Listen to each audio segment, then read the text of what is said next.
नमस्कार। हम लोगों ने अभी तक 3 क्लासेस तीसरी क्लास है आज, तीसरी क्लास हम लोग लेने चल रहे हैं और आप सबको पता है कि अभी तक हमने बार्टर सिस्टम की डिफिनीशन और उसकी मेरिट्स और डीमेरिट्स इतनी चीज़ें पढ़ ली हैं। और अब अगला टॉपिक ये है कि वो कौन सी कंडीशन होगी जहाँ पर बार्टर सिस्टम लागू होगा। ठीक है ना, वो कौन कौन से कंडीशन होंगी जहाँ पे क्या होगा, बार्टर सिस्टम लागू किया जा सकता है। तो ऐसी कंडीशन में इसके कुछ पॉइंट्स हैं जो हमें क्या करने हैं, याद करने हैं। तो हम लोग एक एक करके उनको क्या करेंगे, देखेंगे। तो सबसे पहले पॉइंट की अगर हम बात करते हैं तो सबसे पहला पॉइंट है कम से कम दो पक्षों का होना, टू पार्टीज़। अगर हम बात करते हैं तो कम से कम दो पक्षकार का यहाँ मतलब ये है, या दो पार्टियों का मतलब ये है कि हमें कम से कम दो लोग चाहिए ताकि हम क्या कर सकें, विनिमय या एक्सचेंज कर सकें। क्योंकि एक पार्टी कम से कम कोई चीज़ लेने वाला और एक पार्टी कोई चीज़ देने वाला अगर मौजूद नहीं होंगे तो हम क्या नहीं कर सकते हैं, वस्तु विनिमय या बार्टर सिस्टम का यूज़ नहीं कर सकते हैं, किसी भी कीमत पे नहीं कर सकते हैं। तो इसलिए सबसे मोस्ट इम्पॉर्टेंट पॉइंट ये है कि कम से कम दो पक्षकार होने चाहिए। एक क्या करने वाला, तभी क्या होगा, एक एक वस्तु को दूसरी वस्तु से हम क्या कर सकते हैं, बदल सकते हैं। नहीं तो एक अकेला पर्सन कोई चीज़ को क्या नहीं कर सकता, एक्सचेंज या बदल नहीं सकता है। फिर अब हम लोग अगली बात अगर करते हैं तो अगली बात हमारी आती है जो सेकंड पॉइंट है इसका। अगर हम उसको मेज़र करना चाहें तो वो सबसे आसान पॉइंट हमें यही समझ में आता है कि दूसरा पॉइंट जो है वो है लिमिटेड वांट्स। कहने का सेंस ये है, लिमिटेड वांट्स का मतलब ये होता है आवश्यकता का सीमित होना। कहने का मतलब ये है कि अगर कोई भी एरिया है जहाँ पे बार्टर सिस्टम लागू करना है, वहाँ के लोगों की जो आवश्यकताएं होनी चाहिए वो सीमित होनी चाहिए। कहने का सेंस ये है कि अगर आप कोई वस्तु खरीद रहे हो, कोई वस्तु एक्सचेंज कर रहे हो, तो आपका सीधा सीधा एक मतलब होगा कि आपको एक व्यक्ति चाहिए जो क्या करे, वस्तुओं का क्या कर सकता है, वो एक्सचेंज कर सकता हो। ठीक है ना, उनकी आवश्यकताएं सीमित होनी चाहिए, तभी आप क्या कर सकते हैं, बार्टर सिस्टम वहाँ लागू कर सकते हैं। ठीक है। फिर आते हैं हम लोग तीसरे पॉइंट पे। तीसरा पॉइंट हमें बताता है सीमित क्षेत्र होना चाहिए। क्षेत्र कैसा होना चाहिए आपका, सीमित होना चाहिए। कहने का मतलब ये है कि जो एरिया होगी वो आपकी लिमिटेड होगी कोई भी बार्टर सिस्टम लागू करने के लिए। क्योंकि उसका एक सेंस आप समझना चाहें तो ऐसे समझ सकते हैं, क्योंकि अगर एक बड़ा एरिया होगा तो हम विनिमय करने में हमें कठिनाई होगी। बार्टर सिस्टम में क्या होता है, वो प्रोडक्ट को प्रोडक्ट से क्या करते हैं, बदलते हैं। तो बदलने के लिए क्या होगा, आस पास बदलना आसान है कि दूर ले जाना बदलना आसान है। तो इसलिए वस्तु विनिमय के लिए सबसे ज़रूरी काम ये होता है कि लिमिटेड एरिया होना चाहिए, क्षेत्र क्या होना चाहिए, सीमित होना चाहिए। अगर सीमित क्षेत्र होगा तभी आप क्या कर सकते हैं, बार्टर सिस्टम या वस्तु विनिमय का उपयोग कर सकते हैं। फिर आते हैं हम लोग तीसरे पॉइंट पे जो बात किया जाता है। तीसरा क्या है, समाज का पिछड़ा होना, बैकवर्ड सोसाइटी। अगर हमारे यहाँ बैकवर्ड सोसाइटी होगी तभी हम बार्टर सिस्टम या वस्तु विनिमय का यूज़ करेंगे। नहीं तो हम क्या करते हैं, मनी की खोज ना कर लेते, सिंपल सी बात है, या कोई पैमाना ना बना लेते। तो कहने का सेंस ये है कि अगर लोग वहाँ के पिछड़े होंगे, पढ़े लिखे नहीं होंगे, तो वो क्या करेंगे, बार्टर सिस्टम का क्या करेंगे, उपयोग करेंगे। नहीं तो वो उनका उपयोग नहीं करेंगे, बल्कि कोई न कोई ऐसा पैमाना, कोई न कोई चीज़, कोई ऐसी चीज़ बनाएंगे जिससे वो क्या कर सकें, आसानी से क्या कर सकें, विनिमय या लेन देन कर सकें। ठीक है। फिर हम लोग बात करेंगे फिफ्थ पॉइंट की। फिफ्थ पॉइंट में हमें बताया गया है कि मुद्रा का चलन में ना होना। आप सबको पता है कि अगर मुद्रा चलन में होगी तो बार्टर सिस्टम पॉसिबल है क्या, वहाँ बार्टर सिस्टम हो सकता है, नहीं हो सकता है। इसलिए नो करेंसी इन सर्कुलेशन। कहने का सेंस ये है कि अगर हमारे यहाँ मनी नहीं होगी तभी हम क्या करेंगे, वस्तु विनिमय का उपयोग करेंगे, तभी वस्तु विनिमय पॉसिबल है। नहीं तो वस्तु विनिमय पॉसिबल नहीं है, किसी कीमत पे कोई वस्तु विनिमय नहीं करेगा। ठीक है ना। ये इतनी बात, ये 5 पॉइंट आपके सामने हैं जो क्या है आपके जहाँ वस्तु विनिमय लागू करनी है उसकी कंडीशंस हैं। वहीं पे जहाँ पे ये चारों पांचों चीज़ें पाई जाएंगी वहीं पे हम क्या कर सकते हैं, बार्टर सिस्टम या वस्तु विनिमय को लागू कर सकते हैं। एक बार फिर से हम लोग देखते हैं। सबसे पहला है कम से कम दो पक्षों का होना, कम से कम दो पार्टीज होंगी तभी हम क्या कर सकते हैं, बार्टर सिस्टम या वस्तु विनिमय का उपयोग कर सकते हैं। क्योंकि एक खरीदने वाला होना चाहिए, एक दो लोग रहेंगे तभी वो लोग आपस में क्या कर सकते हैं, एक्सचेंज कर सकते हैं। फिर आते हैं हम लोग सेकंड पॉइंट पे, आवश्यकता का सीमित होना। अगर उनकी आवश्यकताएं अधिक होंगी, बहुत ज़्यादा आवश्यकताएं होंगी, तो वो क्या नहीं कर सकते, बार्टर सिस्टम का यूज़ नहीं कर सकते। उनकी जो आवश्यकताएं हैं वो सीमित होनी चाहिए कि उनको एग्रीकल्चर का काम ही करना है, उनको गेहूं को चावल से, चावल को गेहूं से ही क्या करना है, एक्सचेंज करना है। फिर आते हैं हम लोग तीसरे पॉइंट पे, सीमित क्षेत्र। सीमित क्षेत्र का मतलब ये है कि एरिया लिमिटेड होगा, क्योंकि आपको पता है कि उस टाइम पे हमारे यहाँ कोई ट्रांसपोर्ट की कोई सुविधा नहीं थी। जब ट्रांसपोर्ट की सुविधा नहीं थी तो हम बहुत दूर तक अपना विनिमय क्या नहीं कर सकते थे, कर सकते नहीं थे। हम किसी से वस्तु विनिमय जो है कहीं एक जगह से दूसरी जगह जाके नहीं कर सकते थे, क्योंकि वो प्रोडक्ट इतना वेटेड हो जाता था कि एक जगह से दूसरी जगह ले जाना ले आना कठिन काम हो जाता था। इसलिए तीसरी कंडीशन जो सबसे इम्पॉर्टेंट है वो सीमित क्षेत्र होना चाहिए। फिर उसके बाद हम लोग बात करते हैं समाज का पिछड़ा होना। अगर सोसाइटी पढ़ी लिखी नहीं होगी, सोसाइटी का एजुकेशन लेवल अच्छा नहीं होगा, तो ही हम वहाँ पे क्या कर सकते हैं, बार्टर सिस्टम लागू कर सकते हैं। नहीं तो क्या होगा, जो पढ़ा लिखा होगा उसको ये पता होगा कि गेहूं का रेट क्या है, चावल का रेट क्या है, या आप जो भी प्रोडक्ट है उसका रेट क्या है वो उसको कैलकुलेट करेगा। ठीक है ना। फिर आते हैं हम लोग बात फिफ्थ पॉइंट की। फिफ्थ पॉइंट में बताया गया मुद्रा का चलन में ना होना। वो सीधी सी बात आपको समझ में आ रही होगी, अगर मुद्रा चलन में होगी तो बार्टर सिस्टम पॉसिबल है ही नहीं। मुद्रा जब नहीं चल रही होगी तभी हम क्या कर सकते हैं, बार्टर सिस्टम का उपयोग कर सकते हैं। ठीक है, ये हो गया आपके पांचों पॉइंट।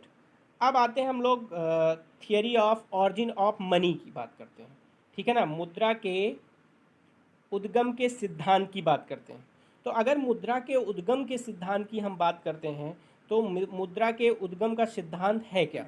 देखिए, आपको यहाँ पे एक चीज़ समझना चाहिए कि मुद्रा का उद्गम की अगर हम बात करते हैं या मुद्रा के ऑरिजिन की हम बात करते हैं, तो मुद्रा का ऑरिजिन अगर हम देखा जाए तो इसके लिए दो थियरी बहुत ज़्यादा मान्य है, या लोग मानते हैं या हमारे अर्थशास्त्री मानते हैं। इसकी दो जो थियरी है वो सबसे ज़्यादा वैल्यू करती है। जो पहला है आप सबको पता है, पहला जो है आकस्मिक जन्म का सिद्धांत, थियरी ऑफ स्पॉन्टेनियस। ठीक है ना। अब थियरी ऑफ स्पॉन्टेनियस क्या है, समझने की बात यह है। देखिए, थियरी ऑफ स्पॉन्टेनियस जो है या आकस्मिक सिद्धांत जो है, ये स्पाइंडिल का है। ये किसका है, स्पाइंडिल। ठीक है ना। आपको अगर दिक्कत हो तो स्पाइंडिल का ये क्या है, सिद्धांत है। स्पाइंडिल का ये सिद्धांत है। स्पाइंडिल ने ये कहा है कि मुद्रा का आविष्कार किसी ने नहीं किया, मतलब मुद्रा का ऑरिजिन या मनी का ऑरिजिन किसी ने नहीं किया, बल्कि हमारी आवश्यकताएं बढ़ गई, इसलिए हमने क्या किया, मुद्रा का क्या किया या मनी का क्या किया, आविष्कार कर लिया। ठीक है ना। ये इनका ये मानना है सीधा सीधा, स्पैंडिल का ये साफ साफ ये कहते हैं कि मुद्रा का आविष्कार किसी व्यक्ति ने या किसी ने किया नहीं है, बल्कि हमारी आवश्यकताएं बढ़ने लगी, इसलिए हमने क्या किया, मुद्रा का क्या किया, आविष्कार कर लिया। ठीक है ना। क्योंकि ये थोड़ा सा साइंस से जुड़े हुए व्यक्ति थे, इनका ये मानना था कि जो आवश्यकता है वही आविष्कार की जननी। ठीक है ना। तो आवश्यकता थी हमारी, इसलिए हमने क्या किया, धीरे धीरे करके हमने क्या किया, बार्टर सिस्टम को ख़त्म करके, या बार्टर सिस्टम हमारे लिए उपयोगी नहीं था, इसलिए हमने क्या किया, मुद्रा का धीरे धीरे करके आविष्कार कर लिया। ठीक है ना। तो ये आकस्मिक जन्म का सिद्धांत है। अगर आपसे कभी पूछा जाए कि आकस्मिक जन्म का सिद्धांत किसने दिया है, तो स्पाइंडिल ने यह सिद्धांत दिया है। और इस सिद्धांत में सीधी सीधी बात ये बताई गई है कि मुद्रा का आविष्कार किसी ने नहीं किया है, बल्कि मुद्रा का आविष्कार क्या हुआ है, व्यक्ति की आवश्यकता बढ़ने लगी, इसलिए उसकी नीड्स बढ़ने लगी, इसलिए उसकी क्या किया गया, उसका आविष्कार कर लिया गया। ठीक है। फिर आते हैं हम लोग सेकेंड पॉइंट पे। अब सेकेंड पॉइंट क्या है, सेकेंड हेडिंग क्या है या सेकेंड थियरी क्या है। पहला तो स्पॉन्टेनियस हो गया, दूसरा है क्रमिक विकास का सिद्धांत। ठीक है ना, थियरी ऑफ एवोल्यूशन। तो कहने का मतलब ये है, क्रमिक विकास का सिद्धांत हमें क्या बताता है, क्रमिक विकास का सिद्धांत हमें ये बताता है कि हमने मुद्रा का आविष्कार क्या किया, क्रम वाइज किया है, स्टेप वाइज स्टेप किया है। कहने का सेंस ये है कि इनका मानना मतलब जो क्रमिक विकास के सिद्धांत के जो अर्थशास्त्री हैं या जो लोग हैं वो ये कहते हैं कि हमने मुद्रा का आविष्कार बार्टर सिस्टम की प्रॉब्लम को दूर करने के लिए क्या किया, हमने क्या किया, क्रमिक विकास का सिद्धांत को क्या किया, लागू किया। या आप ऐसा कह सकते हो कि बार्टर सिस्टम की जो प्रॉब्लम्स थी उनको दूर करने के लिए हमने क्या किया, मनी या मुद्रा का क्या किया, आविष्कार कर लिया। ठीक है। तो इनका यही कहने का सेंस है, तो इसलिए आप इतनी बातें ध्यान में रखिए। और अगर आपसे कभी पूछा जाए तो क्रमिक सिद्धांत में, ठीक है ना, एवोल्यूशन सिद्धांत में कौन कौन से राइटर हैं या कौन कौन किसने किसने ये बात कही है कि ये क्रमिक सिद्धांत है, ठीक है ना, अगर ऐसा होता है तो इसमें कई नाम हैं, जैसे हेंस हैं, ठीक है ना, नामों की अगर बात किया जाए तो हेंस हैं, और उसके बाद एडम स्मिथ हैं, ठीक है ना, पॉल एंजिंग है, ये ढेर सारे राइटर हैं जिन्होंने क्या किया है, सबसे ज़्यादा जो सपोर्ट लोगों ने किया है वो क्रमिक विकास का सिद्धांत को किया है, ठीक है ना। आकस्मिक जन्म का सिद्धांत को लोग मानने वाले कम लोग हैं, बट क्रमिक विकास का सिद्धांत को मानने वाले लोगों की संख्या बहुत अधिक है, ठीक है ना। तो ये बातें आपके दिमाग में सेव होनी चाहिए, तब ये सिद्धांत समझ में आएगा। और मैं एक बार फिर से रिपीट कर दे रहा हूँ कि मुद्रा के ऑरिजिन या मनी के ऑरिजिन के दो सिद्धांत हैं, एक स्पॉन्टेनियस, एक वैल्यूएशन। तो पहली थियरी जो है आकस्मिक या स्पॉन्टेनियस का, उसका सेंस क्या है, उसका मतलब ये है कि इसके राइटर ये कहते हैं कि इसका आविष्कार किसी ने नहीं किया, बल्कि पर्सन या ह्यूमन की अपनी नीड्स बढ़ने लगी, इसलिए उन्होंने क्या किया, मुद्रा का आविष्कार कर लिया, ठीक है ना। दूसरा क्रमिक विकास का सिद्धांत या वैल्यूएशन की थ्योरी जो है वो हमें क्या बताती है, वो हमें ये बताती है कि हमने क्या किया, वस्तु विनिमय की समस्या को दूर करने के लिए या बार्टर सिस्टम की जो प्रॉब्लम्स थे उनको दूर करने के लिए हमने क्या किया, क्रमिक विकास का सिद्धांत या हमने क्या किया, मनी का आविष्कार कर लिया, ठीक है ना। ये हो गई आपकी सिद्धांत की भी बातें, ठीक है ना। अब हम लोग थोड़ा सा आगे बढ़ेंगे और अगला टॉपिक देखने की कोशिश करेंगे कि अगला जो पॉइंट है वो किस लिए है या वो हमारे किस यूज़ के लिए है, ठीक है ना। ये इतनी बातें हो गई। अब हम लोग आते हैं फिर उसके बाद हिस्टोरिकल डेवलपमेंट ऑफ मनी, ठीक है ना, हिस्टोरिकल डेवलपमेंट ऑफ मनी। अब हिस्टोरिकल डेवलपमेंट ऑफ मनी है क्या, ठीक है ना। कहने का सेंस इसमें ये बताया गया है कि कितने युग थे, या आपके कहने का मतलब ये है कितने प्लेस थे, कितने युग थे जिसके द्वारा हमारा मनी आया है, उसका पूरा एक फैक्टर है कि first stage, second stage, third stage, fourth stage, इसके बाद आज हम कहाँ खड़े हैं, इन सभी की बातों का मेंशन क्या है इस हिस्टोरिकल डेवलपमेंट ऑफ मनी में किया गया है।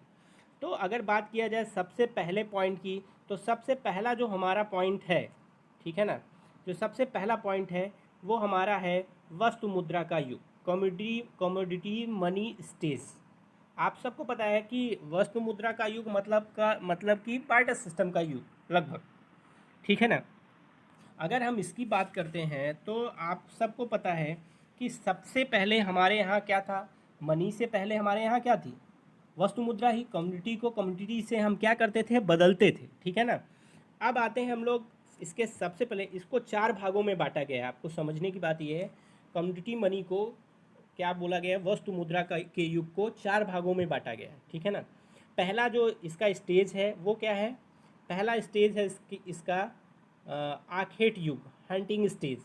अब हंटिंग स्टेज है क्या, अगर बात किया जाए हंटिंग स्टेज क्या है, क्या देखिए, हंटिंग स्टेज वह स्टेज था जहाँ पे पर्सन क्या करते थे, जानवरों को मार कर उनकी खालें या उनको क्या बोलते हैं, उनके मांस को खा के अपना जीवन यापन किया करते थे, ये वो युग था, ठीक है ना।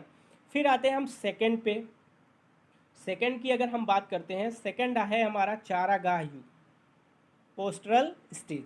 अब देखिए पोस्टरल स्टेज है क्या, पोस्टरल स्टेज की अगर हम बात करते हैं, चारागाह युग की बात करते हैं, तो चारागाह युग है क्या, तो चारागाह युग में हमने क्या किया कि हमने क्या किया, जानवरों को पालना शुरू किया, ठीक है ना। जो एनिमल्स थे जिनको हम पहले मारते थे हंटिंग स्टेज में या आखेट युग में, जिनको हम मारते थे उनको हमने क्या किया, पालना पोसना शुरू किया, ठीक है ना, उनको खिलाना पिलाना ये सब करना, ठीक है ना। तो कहने का सेंस ये आया कि हमने पहले में उन जानवरों को या एनिमल्स को मार के हम अपना जीवन यापन करते थे। फिर सेकंड में हमने क्या किया, चारागाह युग आ गया, तो हमने एनिमल्स को क्या किया, मनी के रूप में यूज़ करना शुरू किया, ठीक है ना, उनको खिलाना पिलाना और अपने फ़ायदे के लिए क्या करना, यूज करना, ये काम हमने क्या किया, शुरू किया, ठीक है ना। फिर बात करते हैं हम थर्ड स्टेज की। थर्ड स्टेज की अगर हम बात करते हैं तो थर्ड स्टेज में हमारा आता है कृषि युग, एग्रीकल्चर, ठीक है ना। तो आप अगर सीक्वेंस से चलेंगे तो आपको बातें समझ में आएंगी। आपको बताया गया हंटिंग स्टेज में हम जानवरों को मारते थे, ठीक है ना। चारागाह युग में हमने उसको पालना शुरू किया, ठीक है ना। फिर कृषि युग आया तो हमने क्या किया, उनको एग्रीकल्चर मतलब उन जानवरों को हमने किस में यूज़ किया, एग्रीकल्चर में यूज़ करना शुरू किया।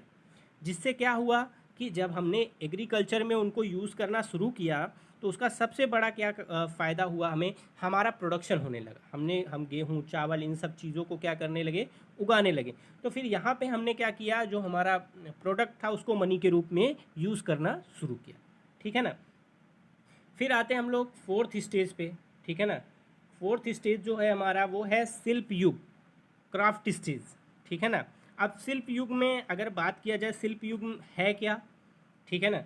तो शिल्प युग कुछ कोई खास बात नहीं है। शिल्प युग में ये बताया गया है कि इस युग में हम क्या करने लगे, हम मिट्टी के बर्तन, धातुओं के हथियार, कुल्हाड़ फावड़ा, ये सब चीज़ों को हम क्या करने लगे, बनाना हमने शुरू कर दिया।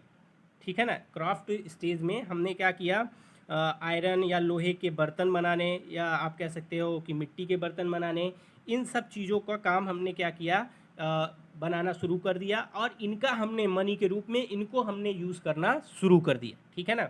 मतलब कहने का ये मतलब है इसका सीधा सीधा कि अगर जो हम बर्तन बनाते थे उसको हम मनी के रूप में यूज़ करते, चाहे लोहे का बनाए चाहे मिट्टी का बनाए। ठीक है ना। और जो फावड़ा कुल्हाड़ ये सब बनाते थे, इन सब को भी हम मनी के रूप में क्या करते थे, शिल्प युग या क्राफ्ट स्टेज में यूज़ किया करते थे। ठीक है। तो आपको यहाँ तक की बातें अगर ना समझ में आई हो तो मैं एक बार फिर से रिपीट कर दे रहा हूँ, तो आपको ये बातें सारी समझ में आ जाएंगी। हम पढ़ रहे थे वस्तु मुद्रा का युग। ठीक है ना, कम्युनिटी मनी स्टेज। तो यहाँ पे हमने सबसे पहला स्टेज आपको बताया गया कि इस स्टेज को 4 भागों में बांटा गया। पहला स्टेज आपको बताया गया आखेट युग, हंटिंग स्टेज। ठीक है ना, जहाँ मैंने बताया कि यहाँ पे जानवरों को लोग मार के क्या करते थे, उनको खा पी के अपना जीवन यापन किया करते थे। ठीक है ना। फिर सेकंड युग आया चारागाह युग, जब हमने क्या किया, जानवरों को पालना या एनिमल्स को पालना पोसना शुरू किया। ठीक है ना, और उनको मनी के रूप में यूज़ करना शुरू किया। फिर थर्ड स्टेज आया कृषि युग, जिसमें हमने क्या किया, एग्रीकल्चर में क्या किया, इन जानवरों को क्या किया, इंक्लूड किया और प्रोडक्शन करना शुरू किया। तो फिर हमने प्रोडक्ट को क्या किया, उसको मनी के रूप में यूज़ करना शुरू किया। ठीक है ना। फिर आया हमारा क्राफ्ट स्टेज या शिल्प युग, जिसमें हमने मिट्टी के बर्तन, आयरन या लोहे के हथौड़े, या आप कह सकते हो कि कुल्हाड़ फावड़ा, ये सब चीज़ों को क्या किया, बनाना शुरू किया और उसको मनी के रूप में हमने क्या किया, यूज़ करना शुरू किया। ठीक है ना। इतनी बातें अगर आपको समझ में आई हो तो आगे बढ़ा जाए। ठीक है ना। बाकी किसी को कोई चीज़ का दिक्कत हो तो कमेंट बॉक्स में हमें बता देगा। ठीक है ना। अब आगे हम लोग बढ़ते हैं। ठीक है ना। दूसरा जो पॉइंट है हमारा, अभी ये देखिए, आपको मैंने बताया कि फर्स्ट पॉइंट जो था वो कम्युनिटी का था, वो 4 पार्ट में बटा हुआ था, आखेट, हंटिंग, पोस्टर, एग्रीकल्चर और क्रॉफ्ट में। ठीक है ना। फिर अब सेकेंड स्टेज आ गया आपका, वो क्या है, मेटेलिक मनी स्टेज। ठीक है ना। सेकेंड आपका क्या है, मेटेलिक मनी स्टेज, धातु मुद्रा का युग। आप सबको पता है कि धातु मुद्रा का युग क्या था। आपको पता है कि धातु मुद्रा में क्या होता है, धातुओं के सिक्के क्या होते हैं, प्रचलन में होते हैं। ठीक है ना। इसमें भी कई 2 प्रकार होते हैं, मोनोमेटेलिज्म, मल्टीपल। ठीक है ना। कहने का मतलब एक धातु मान दो धातु मान, वो अभी हमको नहीं पढ़ना है, हम लोग आगे उसको पढ़ेंगे। फिलहाल ये जान लीजिए कि इन 4 युगों के बाद, शिल्प युग क्राफ्ट के बाद, हमने किसका यूज़ किया, मेटेलिक मनी स्टेज आया, जिसमें हमने मेटल के पैसे या मेटल के सिक्कों का क्या किया, यूज़ करना शुरू किया। ठीक है ना। फिर क्या आया उसके बाद, जब इसके आगे हम लोग बढ़ने लगे तो फिर थर्ड स्टेज आया। थर्ड स्टेज में हमने किसका यूज़ किया, पत्र मुद्रा का युग के। ठीक है ना। फिर थर्ड स्टेज में किसका आया, पेपर मनी स्टेज आया। ठीक है ना। पत्र मुद्रा का युग आया, जिसमें हमने क्या किया, पेपर मनी, पत्र मुद्रा के जुड़े हुए मतलब पेपर मनी का यूज़ करना शुरू किया। ठीक है ना। तो अब पेपर मनी आ गई। ठीक है ना। फिर पेपर मनी के बाद धीरे धीरे हम लोग मॉडर्न होते रह गए और अच्छी कंडीशन होती गई। फिर हम लोग और आगे गए। जो फोर्थ पॉइंट है हमारा, वो हमें क्या बताता है, फोर्थ पॉइंट बताता है कि इसके बाद हमारे यहाँ पत्र मुद्रा के बाद क्या आया, शाक मुद्रा का युग आया, क्रेडिट मनी स्टेज आया। ठीक है ना। उसके बाद किसका स्टेज आया, क्रेडिट मनी का स्टेज आया। ठीक है ना। जिसमें ये बताया गया कि अब क्या होगा, अब मनी मनी के साथ साथ या मनी के अलावा अब हमारे यहाँ क्रेडिट मनी का भी युग आ गया था। अब हम क्रेडिट मनी के थ्रू ज़्यादातर काम करना शुरू कर दिया था हम लोगों ने। ठीक है ना। फिर क्रेडिट मनी का यूज़ करना शुरू कर दिया था। फिर उसके बाद अगर अगला स्टेज देखा जाए, फिफ्थ स्टेज देखा जाए हम लोगों का, तो फिफ्थ स्टेज जो था वो आप सबको पता है, जो आज का स्टेज हमारे पास चल रहा है जिसकी बात हम लोग करते हैं, वो क्या है? Transaction without cash. ठीक है ना, कैशलेस ट्रांजेक्शन जिसकी हम बात करते हैं कि हमारे यहाँ कैशलेस ट्रांजेक्शन है। तो ये क्या है, प्रेजेंट टाइम में हम क्या करते हैं, ज़्यादातर सारा पेमेंट किससे करते हैं? ऑनलाइन करते हैं। तो ये आपका फिफ्थ जो स्टेज है जिसमें हम ट्रांजेक्शन विदाउट कैश कर रहे हैं। ठीक है ना। तो मनी को हमने टोटली 5 भागों में बांटा है, 5 स्टेजों में बांटा है। आप कह सकते हो पहला कमोडिटी, जिसमें 4 पार्ट आपको मिले थे। ठीक है ना, जिसमें 4 पार्ट थे। पहला हंटिंग था, दूसरा आपका चारागाह युग था, फिर तीसरा आपका पता है एग्रीकल्चर था, फोर्थ नंबर आपको पता है क्राफ्ट या आपका शिल्प युग था। ठीक है ना। तो कमोडिटी मनी को जो है वो 4 स्टेज में बांटा गया। ठीक है ना। फिर आपका मेटेलिक मनी आ गया सेकेंड स्टेज में, और फिर थर्ड में पेपर मनी आ गया, फोर्थ में क्रेडिट मनी आ गया, और लास्ट में क्या आ गया? ट्रांजेक्शन विदाउट कैश, बिना कैश के क्या करना? ट्रांजेक्शन करना। ठीक है ना। ये हो गया आज की आपकी बार्टर सिस्टम का पूरा फंक्शन आज फिनिश हुआ। अब हम लोग कल से मनी के चैप्टर्स को क्या करेंगे? पढ़ना शुरू करेंगे। ठीक है ना। फर्स्ट चैप्टर मनी हम लोग कल से शुरू करेंगे। तो इसलिए आपको जो भी डाउट है आप लोग यहाँ से क्लियर कर सकते हैं। और एक दो बातें मैं आपको आज बता दे रहा हूँ कि कभी अभी आपसे कुछ क्वेश्चन, खासकर इंट्रेंस वालों के लिए अगर कभी क्वेश्चन पूछा जाए कि बार्टर सिस्टम में सबसे पहले किसको किस प्रोडक्ट को मनी के रूप में यूज़ किया गया, तो आप याद कर लीजिएगा, उसका नाम है टबैको। ठीक है ना। ये क्वेश्चन ज़्यादा पूछा जाता है आपसे एग्जाम में कि फर्स्ट मनी और बार्टर सिस्टम। तो अगर बार्टर सिस्टम में फर्स्ट मनी की बात किया जाए, सबसे पहली मनी किसको यूज़ किया गया, तो वो आपका क्या था? टबैको। ठीक है ना। सेकंड पूछा जाए तो पूछा नहीं जाता है सेकंड, बट अगर पूछता है तो एग, अंडा। ठीक है ना। तो ये चीज़ें आपको याद करनी पड़ेंगी, तो आपको ये सारी चीज़ें बनी रहेंगी दिमाग में और आप आसानी से क्या कर सकते हैं? पढ़ाई कर सकते हैं। चलिए आज की क्लास के लिए को ब्रेक करते हैं। बाय।